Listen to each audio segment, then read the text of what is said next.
की सब्जी बनाने छी एको रति नीक नीक लागैया यो नहीं खेबेल बाबू नहीं खेबेल आ सौंसे बेल बाबू तरे तरे खेबे नहियो नीक लगैया तैयो सबटा खेने जाइ छी आ हम जेहन खाना बनबै छियै ने तेहन तऽ 5 स्टार होटलो में नहीं भेटत एहन खाना कथी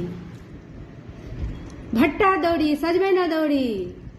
कुम्हरौरी के झोर बिरिया के झोर अरिकंचन ओल तिलकोर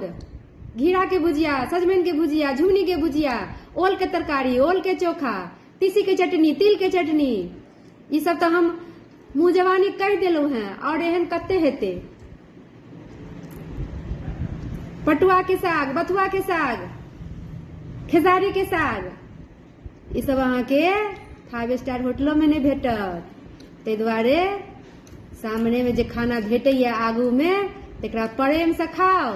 आ बनबै वाली के सेहो प्रेम करियो बड़ मेहनत से बने छे भोरे भोरे उठ क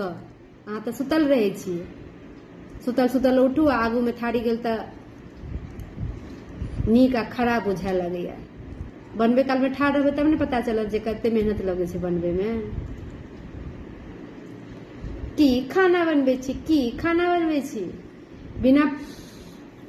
बिना पढ़ने लिखने 5 स्टार होटल से बढ़िया खाना बनबै छियै